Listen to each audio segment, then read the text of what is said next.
Delighted now to be joined by former Galway senior hurler Colm Callanan to look ahead to the action in the Galway Club Hurling Championship this weekend. As well, it'd be greatly appreciated if anyone listening here on Spotify or YouTube can subscribe to the channel as well. Helps the podcast grow. Colm, firstly, you were involved with Offaly this year. There must be a bit of excitement now, being part of Johnny Kelly's management team for Offaly, and I suppose another addition that's caught the eye is Brendan Mayer into the backroom team. Yeah, definitely, Paul. Yeah, it's come around there the last few weeks. All right, we've been working away in the background, I suppose, and organising things for next year. It was nice to be there last year as goalkeeping coach, so that's something I'm going to keep up this year. But with a bit more responsibility, I suppose, being a coach with the outfield team and a selector as well. So yeah, we've been in contact there over and back in a couple of brief meetings. All right, so looking forward to training, getting going. And as you said there, and I was there during the week as well. Brendan is joining the backroom team as well. So what a guy to be getting in, great experience, and not long after finishing up with Tip there and still playing his hurling with Borrisoleigh, but just a top guy, so a few brief conversations with him, all right. So really looking forward to hooking up with him and seeing what he brings to the table as well. Yeah, can't wait for it, to be honest. You said you were goalkeeping coach last year. You're going to kind of take a new role this year. Is coaching just something you prefer yourself rather than just solely focusing just on the goalkeeping side of things? Yeah, look, obviously being a goalkeeper, the goalkeeping coach was obviously a role I would have had huge interest in, and I still will cover that this year. But yeah, I definitely would have ambition in terms of being a coach. I'm doing it with Kinvara, my own club. Little bit of experience here and there. Yeah, so we'll see how it goes. I'm looking forward, but yeah, it doesn't faze me. I'm looking forward to it, to be honest. It's hopefully I can bring something to the table, and hopefully the players enjoy it, and I enjoyed myself. And overall, how have you found being involved in intercounty management? Yeah, it's busy, Paul. It's busy. It really is. That's just the word that comes to top of mind. I suppose in my time with Galway as a player, it's a busy schedule in terms of your playing schedule and training and matches. But what I find with management is you have all of that as well. You're at training and you're at the matches, obviously. But on the evenings, the players are maybe having a night off or whatever. And I suppose they're rare enough too. There's still a lot going on, meetings, phone calls, and planning ahead, and session plans to be drawn up. And so from that point of view, I don't know really, do you switch off from it at all? It's nearly just something that's in the back of your mind all day, every day, in a way. And whether that's good or bad, I don't know. But that's the way it is for most people. I don't know. Maybe that's just part of the learning curve. I have to learn how to maybe switch out of it now and again. But it's crazy busy, to be honest. But in a good way. I wouldn't use that as a complaint, right? It's we could be at our works.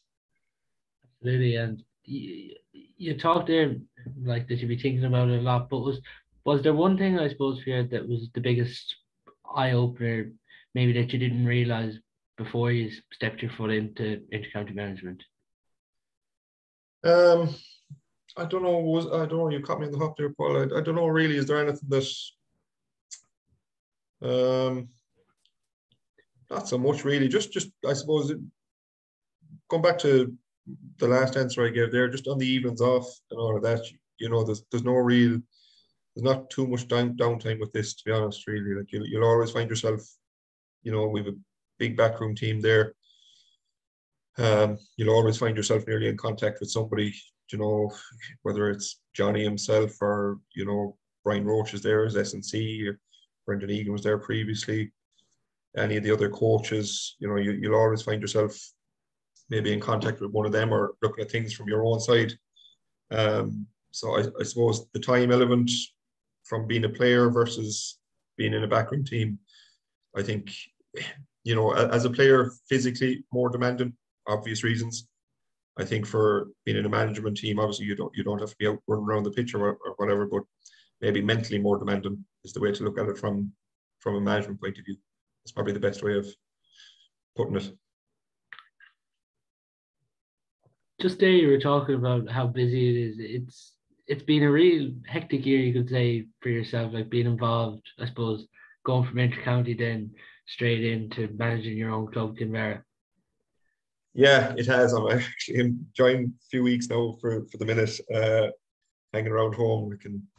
I can sit here this evening for the likes of this and potter around the house or whatever. But yeah, once awfully finished there, I mean, even there was a bit of an overlap there for a few weeks where Kinvara were going as well, and sure, it's only 10 minutes down the road, so I often found myself going down anyway. And then once awfully finished up in the end of May, Kinvara took over, and it's been we got to the quarter final in the intermediate, so we had a decent enough run in that. I mean, but so yeah, it's been fairly full on there for a few weeks. So enjoying the last few weeks, a few more weeks left, I suppose, really before Offaly starts to really pull on my time.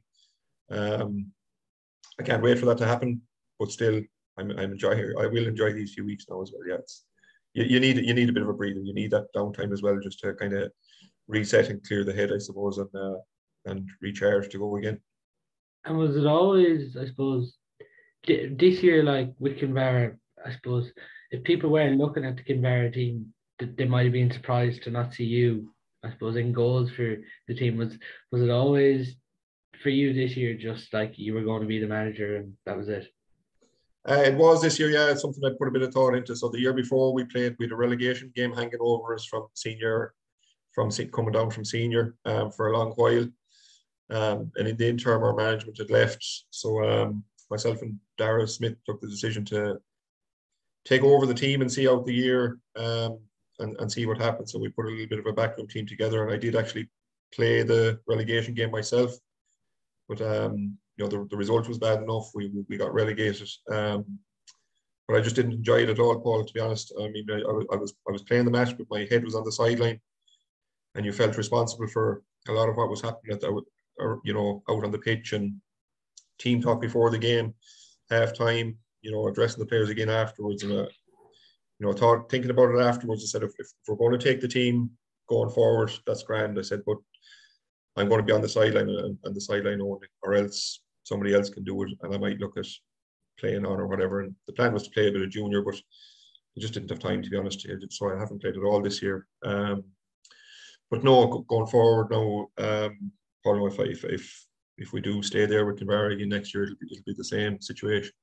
And we're capable enough. We've Mikey Smiths, has been very capable this year for us, and we've a good young goalkeeper who played in the minor A semi-final there during the week. Colm Callanan as well coming behind him. Hopefully we can start getting some game time into him as well now and bring him on a bit. So yeah, I think my days are done there now. Maybe a little bit of junior. Hopefully we'll see how things go. And does it feel like, I suppose, when you're managing your own club, there's obviously a lot of pride and passion there from playing with your club, but does it feel like you're kind of, I suppose, giving back to the club when you're managing them? Maybe it does. I don't really think about it that way, Paul, to be honest. I'm just doing the job. I mean, we're going into my 23rd year in that dressing room now, between playing and management, so it's a fair stretch. I don't know if that's not giving back. I don't know what, so no, it's just something.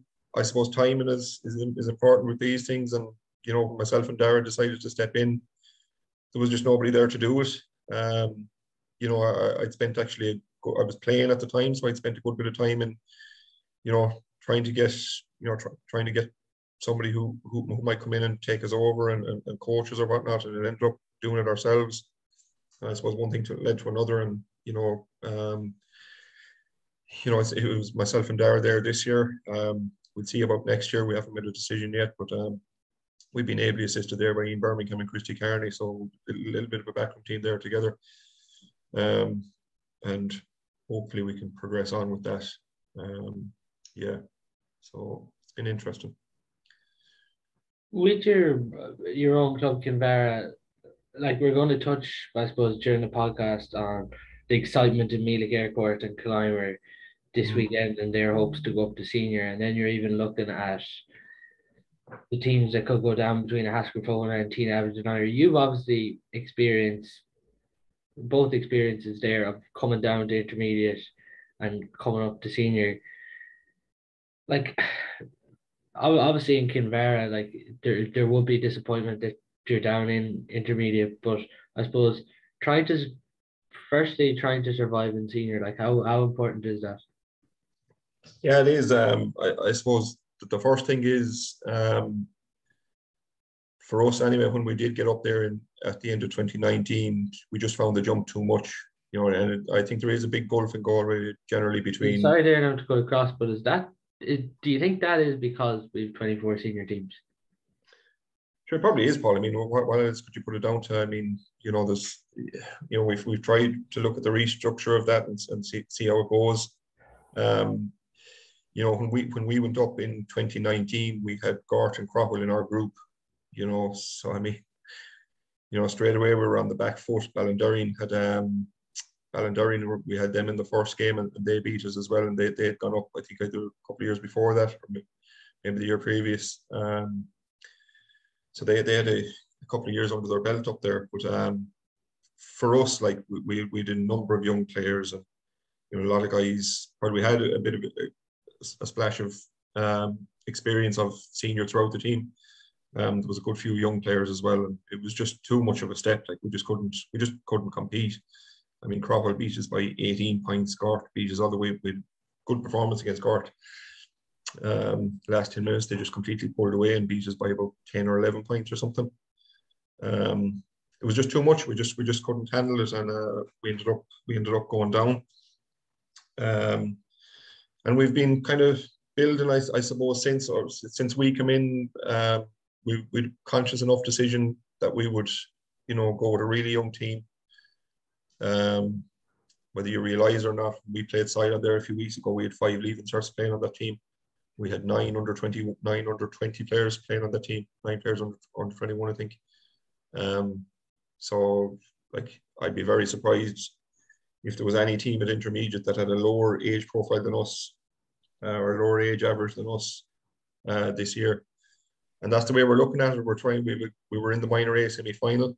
There's a good chunk of those guys now eligible for intermediate next year. And that's the way we've been going about it, just kind of build a new team. I don't know if you saw any of our games or anything, but it'd be quite obvious that we are young, even physically to look at us. We're a small, light team, and that's probably what, that was the big difference for us this year. Even playing a team like Annadown, just physically, we were bullied about a bit against Rahun in the first game. We were bullied about a bit. Not bullied, maybe that's the wrong word, but just found it hard to compete for those 50-50 balls. But again, just huge learning curve for our lads, and we knew kind of, that this was probably going to happen. And going to the next, 2, 3, 4 years, hopefully the likes of this year will be great experience for the lads that they can call upon that. Yeah. And even looking at the intermediate final this weekend in Duggan Park on Saturday between Meelick-Eyrecourt and Killimor, like, huge excitement in both parishes to finally make the jump up to senior. Absolutely, I'd say it'll be building up nicely now, all right. 2 clubs that are fairly close to each other as well. I'd say there wouldn't be too much love lost between them. I'd say you'll get probably a lot of neutral people, a lot of neutral interest in this game as well. Just for the fact, I suppose, it's a final as well, and it's just such a big game to win to get up senior, and it's probably even bigger for these 2 teams because neither of them have been up senior for a while. So that alone, I'm sure the excitement is starting to really build now for players and for anyone associated with the team and supporters and all of that. There'll be plenty going on in those 2 parishes. But isn't it great? I mean, it's at the outset of the year, probably 2 teams. I suppose a lot of people would have, if you had to go right back to the start and pin your colours to the mast and say who's going to get to that intermediate final. it would have been a safe enough bet if you picked either of those teams to get there. So here we are now, and we'll see how they get on. Is there a pressure this weekend, like just trying to focus on the game, trying not to just automatically think to yourself about like we could be promoted to senior here, because like Yeah, there's a trophy at stake, but I suppose it's the senior status that's probably the most important thing. yeah, absolutely, it is. How each team deals with that, I suppose, might have a little bit of an impact on the game. Their approach to it, individual players, how they deal with it themselves. I was trying to think actually, just looking at the two teams, would there be anything there that would sway you to kind of pick one team over the other? But, it's a very 50-50 match, really, isn't it? I find it very hard to call a winner. If I absolutely had to pick a deciding factor, and it would be so fine, it would be go down to Killimor being in the final last year and having lost it. Would they have used the hurt from that game and bottled that the right way in? Or have they even mentioned it? I don't know. But will they feel that going into the final this year that, hold on, we were here last year, we didn't get over the line. We're not letting Eyrecourt come in here and take this from us. I think that's the only way I could maybe land on picking a winner for the game and picking Killimor to win the game. Obviously, Meelick-Eyrecourt are not going to care too much about what happened to Killimor last year or this year. They're just going to look at their own performance and their own way of doing things and see if it's good enough and get themselves back up. But either way, it's going to be intriguing. It's going to be a real a real war of attrition, this one. Just with that hurt, can it be like, it can obviously be used positive, but can it be used negatively as well, where you're almost This is thinking, it, Paul. Yeah, it probably can, and we probably won't know the answer, even if we get an answer at all, until the match is over. Does it have any impact at all in the psyche of the Killimor players? Either positively or negatively. I'm not. We don't know. How did that hurt, or how did losing the final last year affect them as a group? Doesn't look like it's done too much negatively, to be honest, because they're back in the final, so they've obviously have a lot of belief in what they were doing last year and everything, and kicked on again this year and got back. So, they'll obviously be hoping it's something that can get them over the line, having the experience of building up to the final last year and dealing with the pain of losing it, that they'll be looking to go one better. And then obviously Eyrecourt haven't been in the final, so how do they manage the week, and how do they manage the approach to the game, and do they get it right? and as you mentioned, the two teams like have been expected. Killimor there last year, Meelick-Eyrecourt, probably they could say themselves maybe underachievers at this intermediate grade in the last few years. Like that's what I suppose makes it so exciting. Definitely, yeah. Both teams have, I suppose, going back the last 2 or 3 years now, they probably have been two clubs that have been, expected to be in the mix at the business end of this championship. So, maybe they feel like they're both coming at it now at the right time, with whatever group of players they have or whatever's at their disposal, that now is the time to get over the line and get up senior and build on that. But problem is only one of them can get over the line. So that's what makes it so special, really, isn't it? It's going to be a massive challenge for either of them. What stands out about these two teams at intermediate for you? Because even if you look at the semi-finals, Killimor always seemed to have a bit too much for Ceylon. Meelick-Eyrecourt and Rahun was close, but you never really felt that Meelick-Eyrecourt were going to lose the game. They were just always seemed to be ahead. Yeah, we didn't play Killimor this year, and we didn't play them last year either. We didn't beat them in the league either, so I've no kind of knowledge of them, up front for face value. I've seen a couple of videos, of the last game. Eyrecourt we did play last year, and we gave as good as we could, to be honest. We still lost by about 7 or 8 points, and it was really just physicality, really bet us that day. As I was telling you, we are a young team in Kilmar, but to me, just all over the pitch, they look to have good balance. They look to have good strength. Defensively, very well set up. No real holes you could pick at. They played with a third midfielder at times as well. So tactically, obviously, a little bit going on. They're, in tune that way. And their forwards, they had scores in pretty much every position. There was no fella there who was just there to, fulfill a role and break ball or anything. They all looked like players who wanted to get their own score and were capable of getting their own score. And they had a spread of scores in the team, even their midfielders pushing on as well. A guy like Niall Lynch there at wing back or in the half back line, able to take scores. So that's a big thing for them. But on the other side of it, I think Killimor offer pretty much the same thing. They're physical, they're strong, a lot of strength throughout the team, well balanced, well set up, and they seem to have a good spread of scores as well. So again, going back to who's going to win it, it's real 50-50 stuff. One player in this, I suppose, in both teams that was involved with Henry Shefflin and Galway throughout the year, maybe probably didn't see as much game time as he would have liked, but he did stand out in the Fitzgibbon Cup for Jeffrey Linsky and NUIG. Like John Fleming, he's just back from injury. He's a huge boost for Meelick-Eyrecourt to have back. You could even see the last day you could say they were better when they had him back in the side, which is to be expected. But he's a player here who could light this final up.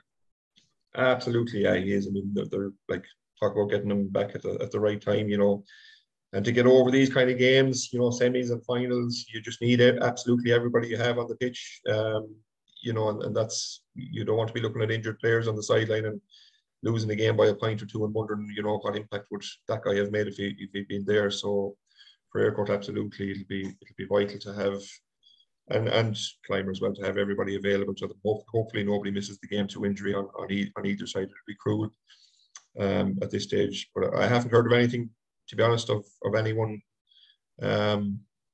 His brother Niall got an injury, didn't he, at the last day? I haven't actually heard how he is. Hopefully he's okay from that. Or I don't know. Do you know anything, Paul, on that one? No, I haven't heard until now. Yeah, so that was the only one maybe there was a doubt about. So look, I mean, John, we saw earlier in the year, didn't he? He played against us in when we were at Offaly. We played in the Walsh Cup. Yeah. Very good player. Real keen eye for goal, but able to win his own ball as well, and clever with the runs he makes. So whoever Killimor have back there, him and Doohan and co, they'll have to keep tabs on a player like him.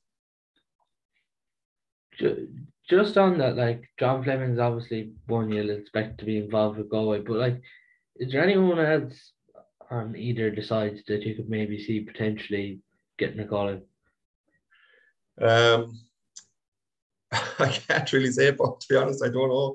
Would there be? There's none for Offaly anyway. No, look, I'm sure Henry and the boys will probably have a keen eye on the game itself, and see if they can unearth something. Lee McDermott has been in fair form for Eyrecourt, hasn't he? He's been causing a lot of trouble for teams inside. He's a player that can roam out the field as well, I've noticed as well, and cause some damage from out there.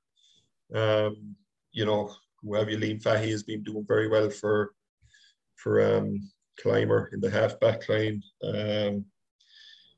Jack O'Mara has been doing very good. Niall Lynch I've mentioned before. There is probably a couple of things, but I mean, they're not really going to be looking at that. Really, that's not going to be their focus.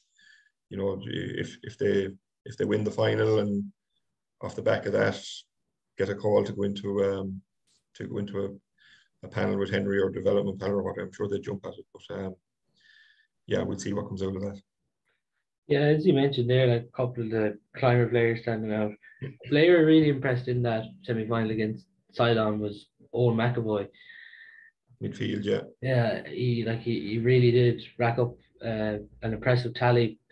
But is the thing more so with Killimor, like there's a couple of names all right that you see on the Meelick-Eyrecourt team and they're standout players, but not to be disrespectful now or anything to Killimor, but maybe like some of their starting 15 wouldn't be known widely by everyone in the Galway hurling circles, but it just seems like they have a well-balanced team. Even the last day when they Yeah, definitely. Yeah, pushed right up and let Ceylon puck out, forced a turnover.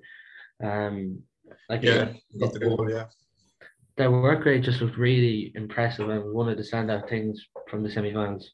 yeah. Look, that's all they'll be bothered about. You know, is their own performance and their own setup and belief in what they're doing.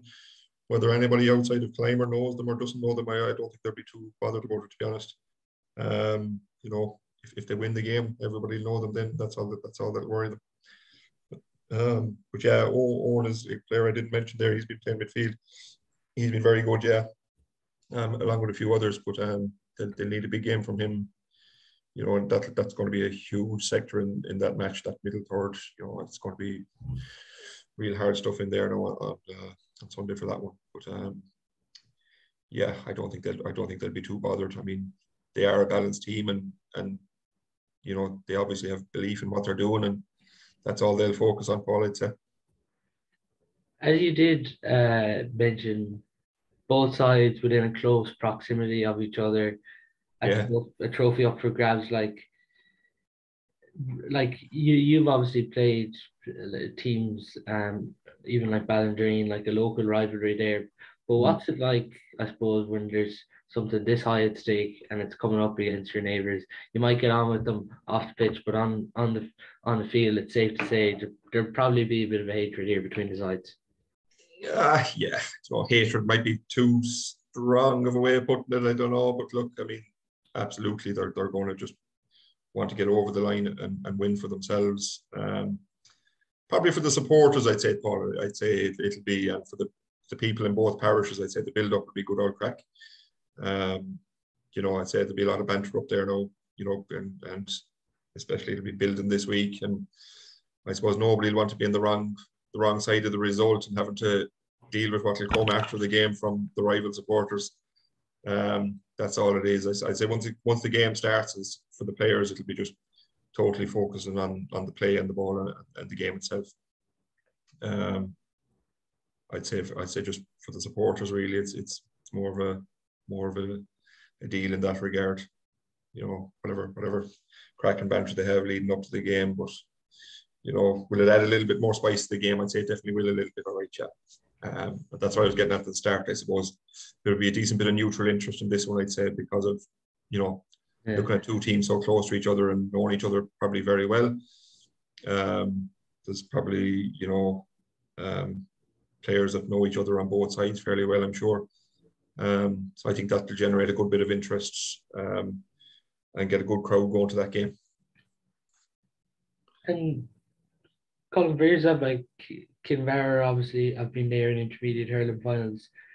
But do you think for both clubs, like they have to appreciate being in a county final because, like, they don't come around that often for, I suppose, clubs in intermediate when they go up to senior. It's not like you're automatically going to be competing for the senior championship. That you have to appreciate these times within the club.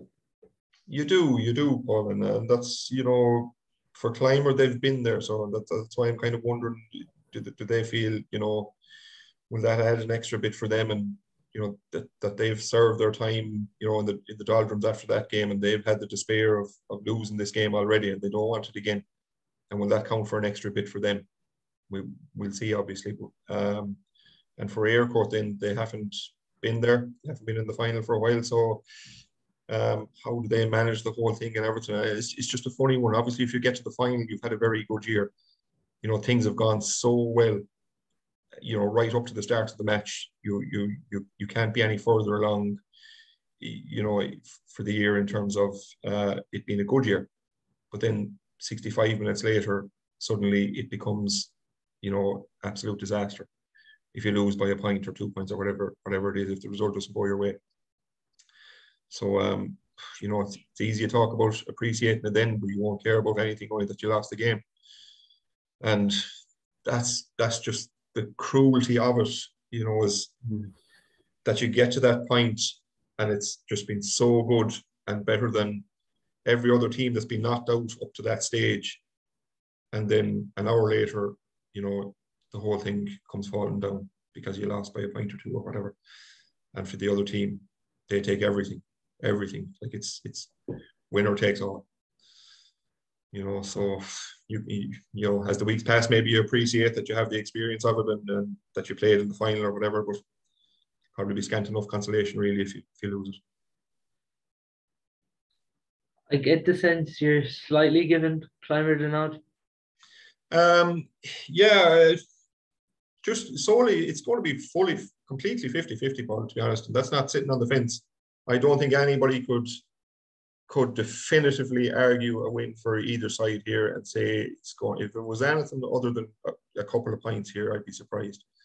And the only way I can decide and land on one team is Killimor were there last year, lost it. So will they feel that, they've served their time, in losing that and use that despair to kind of get them over the line this year? But again, it'd be no surprise either if Eyrecourt pull it off either. It really is 50-50.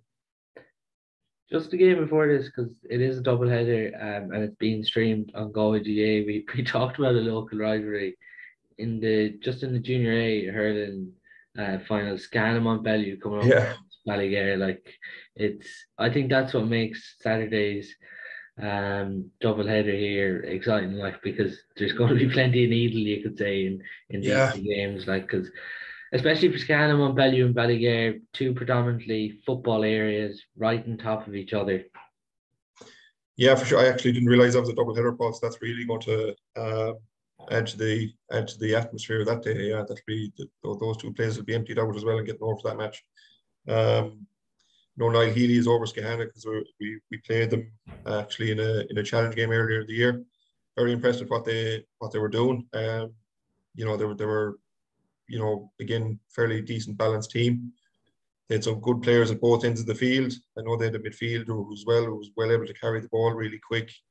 I'm not too up to speed with how Meelick-Eyrecourt, obviously they've gone on really well if they've got to the final, but how they've got there and the path they've taken, I'm not too sure. Just on Meelick-Eyrecourt, like it's very impressive when you look when they've lost, I suppose, Craig and Simon Thomas to Castlegar and to be okay. Okay. Yeah. That is impressive. Yeah. So look, that's a big local one as well. I'm sure bragging rights are really on the line there as well to see who gets through there. We're right in saying Skahana have lost the final as well, didn't they? Yeah. Last year. Yeah, I think they were there last year. All right. Yeah, I think it was actually Crawford that beat them. So yeah, again, how do they channel that? And will it be enough to get them over the line? These local rivalries like this, I mean, should they complete 50-50? It's form probably goes out the window really to a large extent. Overall, Colm, how have you felt the championship this year in Galway? I suppose across senior and intermediate. How do you think it's worked?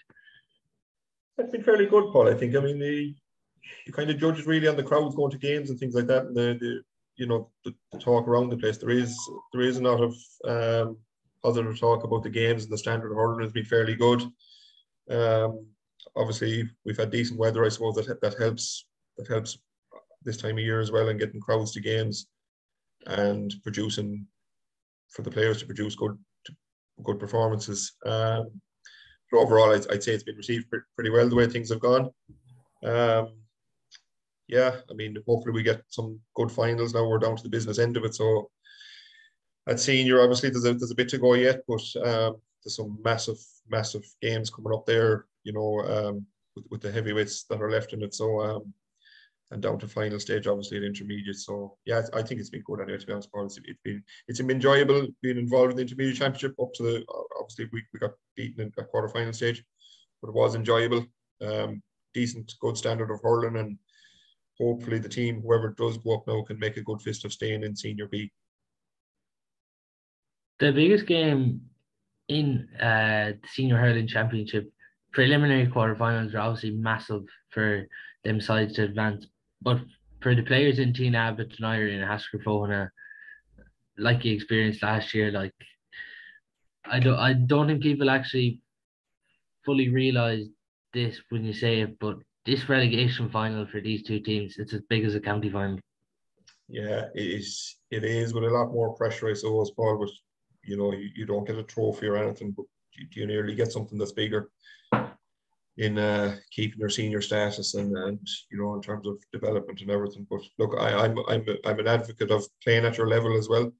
Yeah. And for us in Kinvara, when we did get relegated, we deserved to be relegated. We had no qualms about it. We just weren't strong enough to compete. Is it the worst thing to have that realization of coming down? I know when initially it's an awful feeling. It's not nice. Like, I mean, losing a championship game is not nice. Any championship game at any stage of the year. So losing a relegation game, every other team in the group in the division stayed up, and you have to drop down. So it's not nice, and it brings a bit of pressure to the whole thing. It's a massive relief if you can pull it off and stay up, but if you don't, it's not nice. But for those clubs, it's going to be a tough week, and they're tough training sessions, and it's a tough game to get ready for, and it's a tough game to play in. But that's what's in front of them now, and that's what they're faced with, and they'll have to get on with it. So the Hascrevona versus Tina Aberdeenry at 2:00 Saturday in Loughrea. Are they two sides you're surprised to see in this final? Yeah, they're both teams that are they've established themselves fairly well at senior now at this stage. Hascreve have been up for a while. Tina have always been there, well capable of winning games and beating teams up there. Tina is another team that we played during the year in a challenge game. We made a good fist of it for half an hour, but they completely went through us in for the second half. So I was actually impressed with them on the day and the way they were going about their business, and they're actually missing Shane Maloney as well. So a little bit surprised to see them down there, but I mean that's just the nature of the competition of Senior B. The teams are so equal and level. There's nothing easy there. There's no game where you're guaranteed that there's no whipping boys. We'll say everything is very hard. I mean, very hard to come across. And for Hasker, then obviously two or three big players there that have loads of county experience, the Manions and Sean Blahin, and that they'll be hoping for big games from those guys and see if they can pull them through it. The losses, Shane Maloney and Paul Clean, obviously playing club hurling now over in London, they're probably real two significant blows. And if you look at it, like most teams, like if you take out two players that are on the spine of your club team, like it's going to be a massive blow. It is. You need everyone in these games. You need absolutely everything you have. We saw it this year. We were missing Conor Whelan for a number of games. We got him back for the last one, but Galway would miss Conor Whelan. Never mind Kinvara. So for those clubs as well, they're the names you mentioned there. They've been big players for the clubs down the last few years. I'm sure they would love to have them being able to call upon them, but what can you do? You just have to get on with it and let somebody else step in there and see if they can get the job done. But yeah, they're huge players to be missing. Is Hascreve as I suppose two game changer players in a relegation playoff in Port and Cotton? Do you think them two players, and I suppose with the other players that Hascreve have too, might just dig them out of this at the weekend? They could do, yeah. I mean, there's real top players. I mean, top players across Ireland. Never mind, the Galway Championship or whatever. So, Tina will really have to plan for those two and see how they're going to nullify their impact in the game. But they are two guys who either one of them could cut or both of them could cut loose and do an awful lot of damage in a period of the game, and that could be enough for them. The two senior preliminary quarterfinals then on Saturday. Capitagal taking on Mike Cullen. That game is in Pearse Stadium at 3:45. I nearly feel like I'm repeating myself most times here when we talk about the championship, but I think Mike Cullen have really been a lesson to a lot of clubs this year. Absolutely, Paul. Yeah, they've really gone about their business really well. They're bound to be happy with where they're at. Do they kind of get into a mindset now of settling for what they have and being happy with the year and moving up Senior A, or do they really bite down now hard and try and push on and surely they have to make the most of it now. Yeah, I'd hope they would. I'd hope they would. You know, hope they would take it that way and really try and they're taking on obviously a very seasoned senior team that has been in loads of semi-finals over the last few years. Guys with huge experience, so it's going to be a different kind of a test. A team that has played Senior A all year up to this point, so it's going to be a huge step up in that regard. You'll probably fancy Captagal to come through all right, but it'd be an interesting one. And Mike Cullen, funnily enough, another team we played in the earlier on in the year in the league actually. We did quite well against them for long periods, but they were physical and they were fast and they were well able to use the ball. I believe John Hardyman is involved in there now. He wasn't there at that point, but he is now bound to be doing good work with them. So, are you surprised by the rise? Not really, no, to be honest. I'm not. Going back to what I saw that day, they look like a team that would be very well capable of dealing with the demands of Senior B. Whether their ambition was to get up to Senior A, only they can tell you that, but they're there now. And like I said, hopefully they just don't settle for that now, and they can really put another good performance in, because they will need it if they don't. If they're anyway short at all, Captagal would just be too strong for them. So you would still obviously huge favourites there at Captagal, but still should be an interesting game. John McDonough from Mike Cullen definitely seems like someone who's in the Galway conversation. Yeah, I whether he is or not, I don't know, but he's a fair size of a guy. I mean, he causes teams a lot of trouble. Even in that league game we played earlier on the year, now he was causing us massive trouble, and we had to bring on a guy who was very strong under the high ball and try and stop him some way. But yeah, I mean, do you mean into a Galway setup? Whether he's in conversations, I don't know, Paul, to be honest, but he'd be a guy that might be worth a look. Yeah, he's just something different, isn't he? And as you mentioned there, Captagal, a real seasoned team. Yeah. You'd still would expect them to get over the line just with their experience and the character of that club, but it's a dangerous one at the same time. It is a dangerous one for them. I mean, they just can't be off in any way either, because you wouldn't know Mike Cullen could just catch fire on the day. But just with the experience they have, and I suppose just having come through a Senior A campaign as well, and the games they have played, you'd think that would be enough just to carry the day, really. Yeah, no, definitely. And with the players they have as well, particularly the man who's in attack, Darren Nevin, like there's not the two Collins brothers as well, leaving now. Like there's some real flair in that team. Some good operators there now, right? Decky Cronin, obviously James Gavin goals, Decky Cronin in the backs. I saw their under-20s play their own under-20s there earlier in the year in a quarter-final. It was my first time to get a glimpse of Liam Collins up close. Really looks the part. Someone who we should see in a maroon jersey, I'd say, a lot from here on.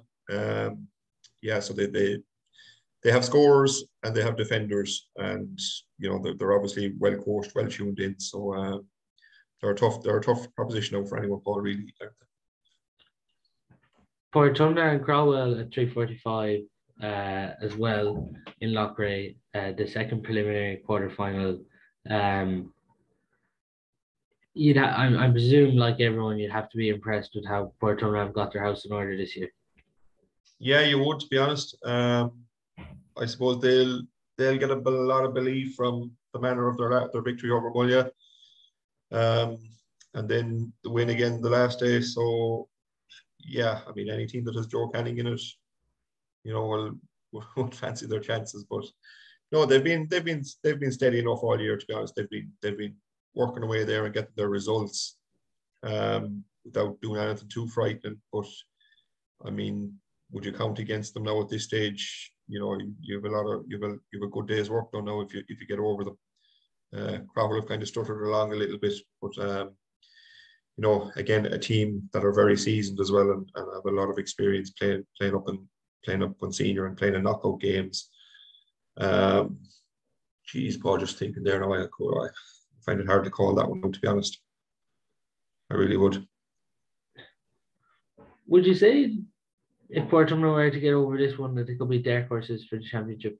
Absolutely, absolutely. I don't see why not. I think it's very open, to be honest, the whole thing. Thomas is obviously front runners, and Turlockmore maybe, Clare Bridge. Loughrea will not too much talk, or haven't heard a whole pile of talk about them either, but that'll suit them down to the ground because there's no way they're not eyeing up this championship as well and going all the way. But yeah, Portumna, any given day, Portumna taking on anyone, you just couldn't write them off. And it's with the way the championship is now, you're looking at preliminary quarterfinals, you're looking at teams who are waiting in the quarterfinals. They obviously wanted to avoid them games and avoid some of these teams in the preliminary quarterfinals because we'll look at the two games on Sunday as well, they're going to be very tight, but it's dangerous in one sense because momentum is on the team side who come out of these preliminary quarterfinals. It is. Look, you'll always pick the direct route and you'll want to go straight through. But if you do go the preliminary route and you come through it and you're unscathed in terms of injuries, then you are in a decent place. And you'll take where you are and you'll use that momentum maybe to get a run at the team you're meeting in the quarterfinal and get off to a good start in that game. And hopefully that might be enough or make enough of a difference. It is a little bit dangerous for the teams that are already sitting their weight because you're maybe just going a little bit stale or a little bit cold and in waiting to see what's happening. The weeks are passing and you haven't had a meaningful championship game, but you can't control it really, can you? I mean, if you had the option, before it all started or during the group phase, you're obviously going to take direct through to the quarter-final route and make absolute sure that you can have players fresh and reset and maybe a few little niggles hanging around the squad. You can get those cleared up and have everybody in good fettle going into the quarterfinal. So if you lose the match, I suppose you'll be saying momentum killed you. And if you win the match coming through the preliminary route, you'll say momentum was great for you. And if you win it from sitting in the quarterfinal, you'll say the freshness and clearing up those injuries is what got you over the line. So who knows? Hindsight, really. Great. Yeah. And yeah, that Portumna Crofwell game, it's interesting. You mentioned Niall Healy there for Skahana. He seems to be a bit of a loss for Crofwell, and it's to be expected because he's definitely been one of the standout hurlers in the club scene in the past 2 decades. There's no doubt about that. But it's something Crofwell have maybe struggled to not, I suppose, have that accuracy that Niall Healy gives them from place balls. Yeah, but how would you replace it? I mean, like any day Niall played for Crofwell over the last, how long are we talking? 15 years or more. I mean, sure, it was 10 points plus every day, and whatever, even more, 15 maybe, and anything inside the 65 was generally converted, and always chipping in with 4, 5, 6 points from play or whatever. How do you replace that? I mean, sure, any club would have loved to have that in their side down the years. So there's always going to be a bit of a drop off there. I don't think you can get at any of the players for not producing what he produced. That was just exceptional, So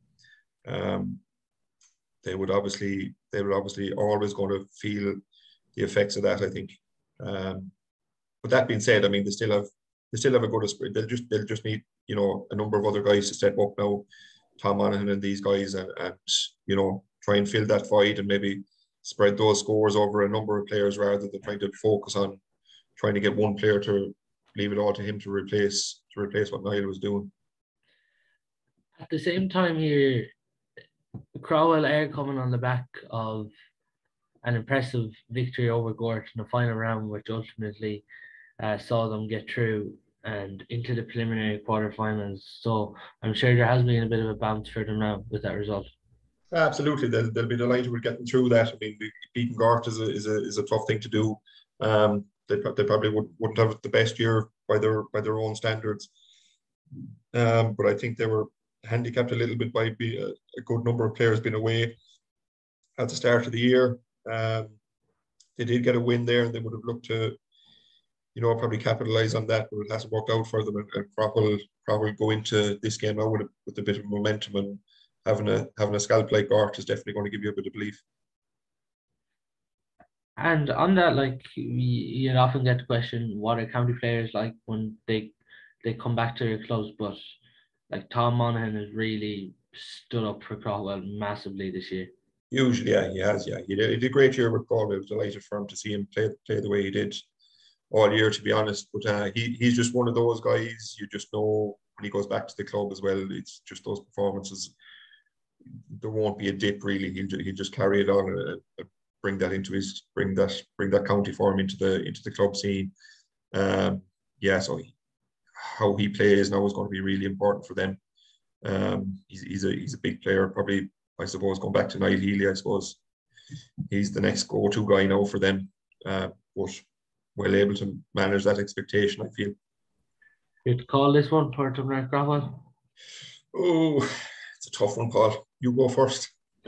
Uh, I think Portumna, just with momentum on their side, will do this. Sounds good. Go with Then just the final two games on Sunday. Clarebridge, Ardrahan last week. More local rivalries. Yeah, like two local rivalries on Sunday, you could say here. But does the fact that Ardrahan went all the way to penalties, what I suppose what's involved in that? Like, could Yeah, this I don't know. Will it take anything out of them? They're going really well, to be honest with them. Noe Latanian and a couple of the boys there fairly well, so they're very happy with how things are going and the games they've won and all of that progress they've made. Yeah, you'll have a tough day again to beat them. They're obviously in a very good place. But a massive task. You're playing the team that nearly won the county final last year, Clarebridge. I know a lot of guys there as well. Had a couple of years with those lads as well, not so long ago. Really fine team, You know, great hurlers all over the pitch. They'll go into it as favourites, and you'd be expecting they will have enough to win the game. But again, in these local derbies, form just goes out the window again for another one. Clambridge, one thing though, you'd have to say, even from the Thomas's game, they played out an absolute thriller, but to rack up a score like 4-17, really seems like when you play Clambridge, like you really have to be defensively secure because they are racking up really high scores. They will. They'll always be a massive threat. Like 4-17 is a huge score to be putting up, but I suppose from their point of view, they will be looking at the 4-20 that they conceded and seeing how can they chip a bit off that, because if you concede 4-20 or anything near it, you know, you're going to be in bother. You need that massive score yourself to get over the line, but it's leaving yourself an awful lot of work to do. And against a team that maybe set up defensively, or play a sweeper or make things very awkward, you know, you could have a tough day. So while it is impressive to be scored 4-17, I'm sure the emphasis for the last few training sessions, whatever, is how we're going to stop the opposition from, you know, putting up a big score like that, and how we're going to get a little bit more tighter at home and keep things tight at the back. Final game then, Turlockmore and Oranmore Mary. Game of the weekend. That is a tasty one, yeah. Again, not far from each other. Oranmore coming off the back of a minor A semi-final win as well. There'll be a bit of a buzz down there. They've had a decent year as well themselves. They won't be afraid of Turlockmore. Lots of big players there on both teams. Favourites again, Turlockmore. You would fancy Turlockmore to come through it. You know, they've probably designs really on winning out the championship and going all the way in the championship. Just, you know, so much strength and so much quality throughout their team, and obviously very well coached there with Franny Ford and Jerry Carney. So I would pick Turlockmore, but they will have a huge battle on the day. But I expect they'll come out the right side of it. Nicely set up for Oranmore Mary too, though. Perfectly, and then they will like that, and they will like coming into the game with that kind of an approach. You know, not too much pressure on them, and they can have a real cut off it, and anything could happen. You know, are they good enough to win? They are good enough to win. I just think if Turlockmore bring their A game, they'll have enough to spare. Franny Ford, someone you mentioned there, he was juggling this year to Turlough intermediates and seniors. You would have worked with him, obviously as a player with the Galway senior hurlers. What does he bring to the table? He's just a born and bred coach, to be honest, Paul. That's the best way I can put it. I don't think he spends too much time of his day not thinking about hurling. He just if you start a conversation about hurling or something, you can really go down a rabbit hole talking to Franny about things. And but he's just a good guy. He loves what he's doing. He's very tuned in and very modern in his way of thinking and his approach, and very capable of adapting, his tactics and all about that, and moving with the times in terms of what's working and what's not working with the way the game is played nowadays.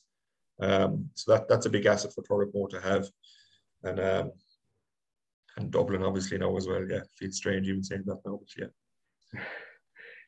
And Colm, just to finish, I know you have set up a bit of goalkeeping coaching yourself and Owen Murphy from Kilkenny.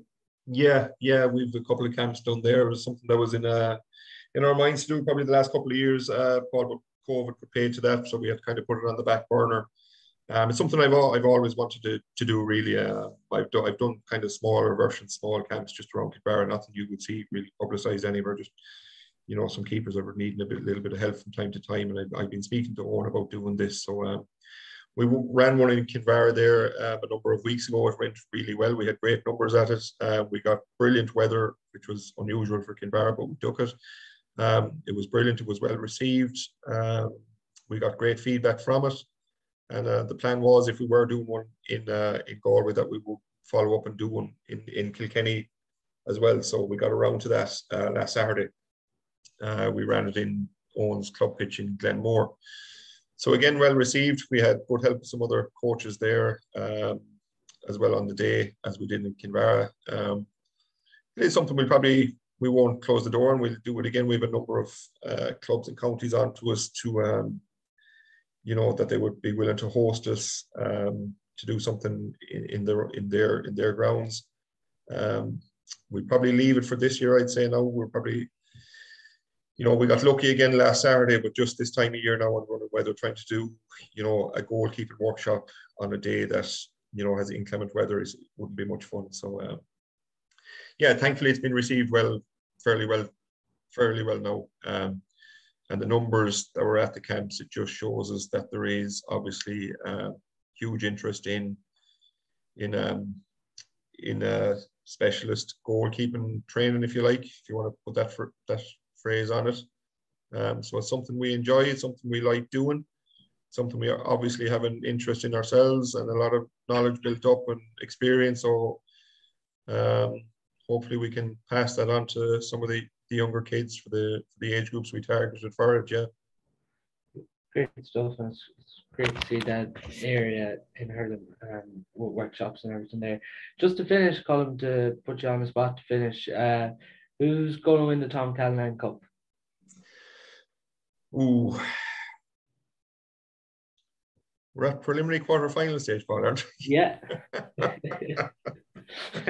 think you're jumping the gun a small bit now with that question, but God, who will we say here for this? Does any of them you could pick, Paul? Really, I'd say Turlough will break it this. Will make the breakthrough this year. We could be sitting here next week and they could be knocked out, but I'll go with them for now. I'll give them the vote this time. I mean, but again, like ruling out Clarenbridge and Loughrea and Thomas is even, I mean, Thomas, what are they going for 5 in a row now after ruling them out? Jeez. We'll have to hold you to this. Yeah.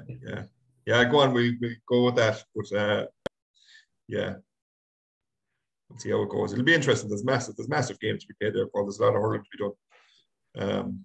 I think mentioned there you have if you beat Turlough, I think you'd be well on your way as well.